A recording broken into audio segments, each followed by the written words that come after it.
to every single Shalom, shalom. This is Truth is Everlasting, Lion's Den. I am Yahweh Sop. I camp out with Lion Den, Hawan Ben Joshua in Jacksonville, Florida. But first I'll take up a prayer to the Father, to the Son, to the elders, to the Akims, and to the women and children around the world in Paleo Hebrew language. Kal Halayim La Yahweh, Bahashem Yahweh Shai. Bahashem Ha Rokak Wadash Mahamah. In the name of Yahweh Shai, in spirit and holy and in truth. Double honors to the 144,000 chosen elect. Double honors to the apostles of GMS. Double honors to the apostles of Lion Den's camp. Salutations to the Akims on the four corners of the earth, and to the women and children, Shalom. Lion's Den camp. Lion at the end is not a S, is a Z. Okay, here we go. Stacey Abrams breaks down the steps of autocracy, something like that, right? Well, so many things that are going on. I just saw another video of a nurse being, well, they didn't show her being shot, but they are talking about it, the news, right? And what hit me was that this can be all actors, you know? I mean, these things do happen, they do have them, okay? And then this video that just popped up here, that's what the Spirit moved me to do a lesson. So I'm going to play it, but the title of this lesson, When He is About to Fill His Belly. Now remember, Mr. T, as my elder calls him here, is also pushing war with Iran, right? And let's not forget Russia, China, right? India, NATO, every country around the world is getting fed up with Mr. T and with America, right? Okay, well, let me play this and then I'll go into the lesson. a word that this woman has to say. Autocrats come to power. There's a 10-step plan, and we're at about step 9. So step 1, you have a free and fair election, but it's the last time.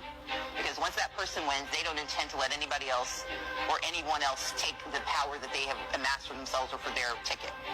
The second thing they do is that they exceed the realms of executive power. So you see a bunch of executive orders coming out claiming all kinds of powers that a president doesn't hold. Number 3, they then take the competing versions of power and try to either make them complicit or neuter them. So you have a Congress that basically has forgotten they got a job, and then you have a judiciary that's either complicit or neutered. And it's neutered because if the president, if the executive refuses to follow the rules, then you've neutralized the judiciary because the judiciary doesn't actually have enforcement power. Number 4, you go after the media. With the media, you make sure that you demonize and criticize the legitimate media so that nobody trusts it, and then you create an echo chamber so that the only truth that people hear is the truth you want them to hear, even if it's not truth. Even if you put truth in the name, it's not true.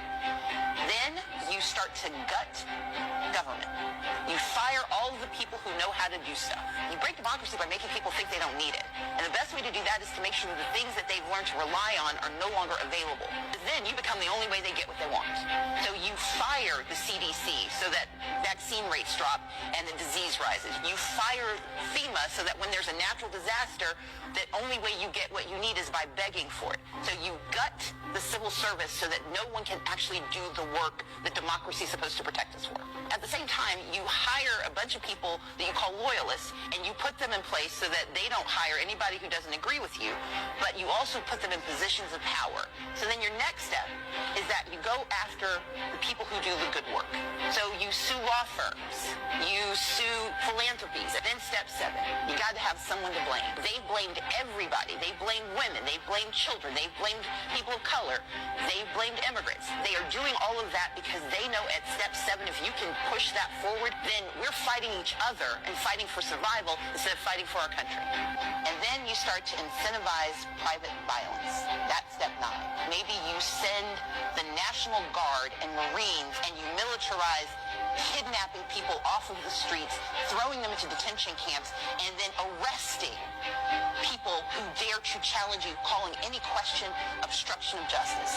Civic participation, the First Amendment, is the ninth category, because if you can militarize your response, you also convince people it's not worth the possible pain of calling out the problem. And once you've gotten to step 9, step 10 is easy. You make sure no one ever votes again, because now you've got them captive, now you've got them scared, now you've got them poor, and now you've got the power. That's autocracy in 10 steps. All she did was Okay. You know, when she said the part about that people, you know, are fighting among each other instead of fighting for the country, that's not what we are sent out to do in the name of Yahweh Shai. Okay? We are sent out to prophesy the destruction of this wicked kingdom, right? And the downfall of the people in power that's going to be taken out of power and put into slavery for 1,000 years. Okay? I want to go to Job chapter 20, verse 23. And when he is about to fill his belly, Yahweh shall cast the fury of his wrath upon him, and shall rain it upon him while he is eating. So, you know, yeah, he's right now, you know, Mr. T is excited. Everything is going, you know, hunky-dory, more or less, right? Because not all countries of nations are signing up with the one world system, okay? So they're not, it's not going really according to the way they would like or as fast as they like, but, you know, they're going to push for war to speed things up, which that's great. Salakia. Verse 24, he shall flee from the iron weapon, and the bow of steel shall strike strike him through. Salakia. Verse 24, he shall flee from the iron weapon, and the bow of steel shall strike him through. So all this technology that he's using is going to be turned against him, right? When Yahushua throws that monkey wrench, okay, that not even their new AI can figure out what the hell is going on. I want to go to Isaiah chapter 24. I'm keeping it short tonight because I had a busy day. Verse 24. Chapter 24, Salakia. Verse 18. And it shall come to pass that he who flees from the noise of the fear shall fall into the pit, and he that cometh up out of the midst of the pit shall be taken in the snare. For the windows from on high are open, and the foundation of the earth do shake. Yeah. You know, just when the people in power think that they are in power of everything, when Yahweh Shai is sent back with the host of angels, it's going to be the rude awakening to the whole world. Okay? They're gonna experience what real power, righteous power is. Okay? The people today in power and those elite that are hiding, those banksters, they don't show their faces because that's who he works for. Elon Musk, Bill Gates, George Soros, Zuckerberg, okay? All of them work for the banksters. Even, forgot the guy's name, BlackRock Incorporated, okay? They all are going to experience what is righteous power when Yahushua comes back. Let me go to verse 19. The earth is utterly broken down. The earth is clean, desolate, Salakia. The earth is moved exceedingly. Yeah. You know, the reason that they are trying to move or want to move faster, these people in power, is because they know that these chariots that they call UFOs, the Bible calls them chariots of clouds, they know that they're going to be coming, zapping and disintegrating people left and right. Okay? Besides the missiles that are coming from Russia, China, Iran, and other countries. Okay? But first, you know, we are waiting for when they bring in the digital system, right? Because when they do that, after that, they're gonna mandate the charagma, the chip they want to put inside everyone, okay?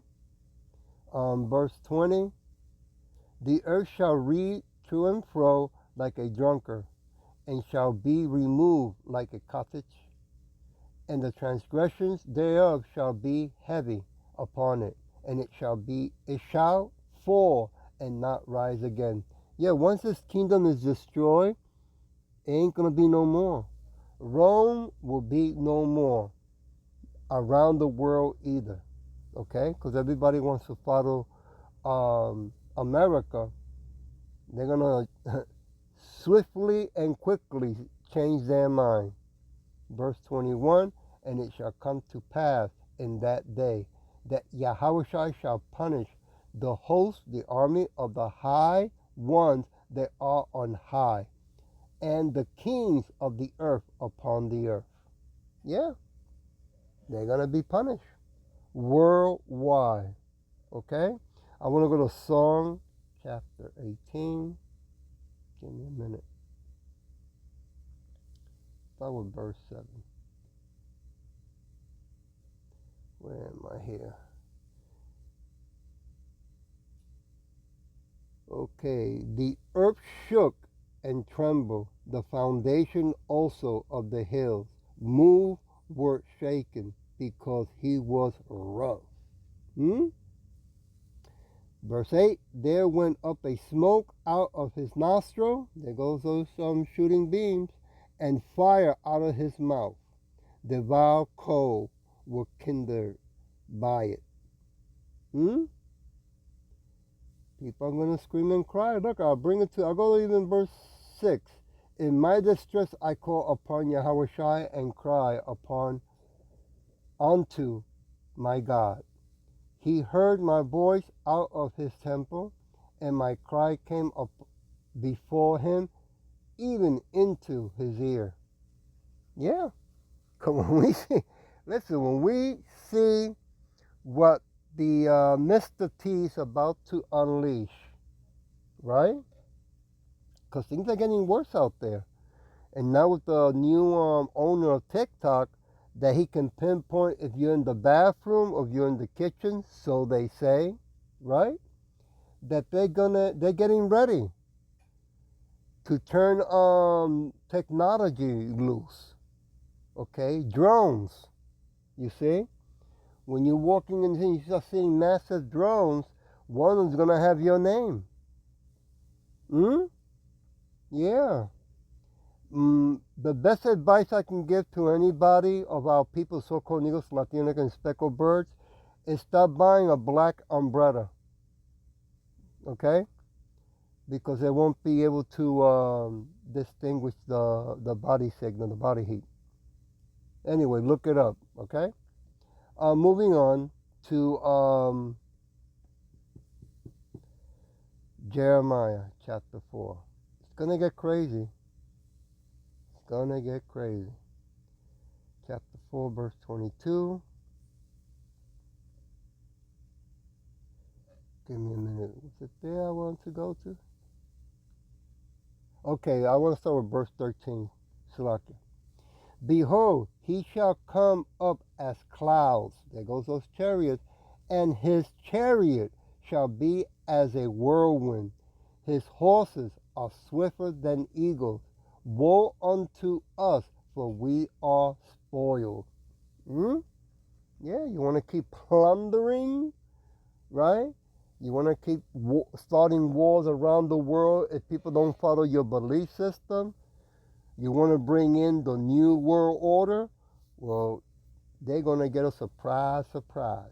Verse 22, for my people, and these are the ones that are, our people who are working for ICE, right? Or for wickedness. For my people is foolish. They have not known me. They are sottish children. They have none understanding. They are wise to do evil, but to do good they have no knowledge.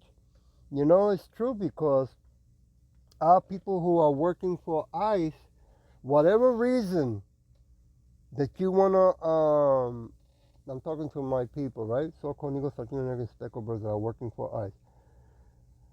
For whatever reason you think that you are doing it, it's all wrong. If you came out of jail and you got a bad record and they said to you that if you do this, they'll clean your record, don't believe the snake, man.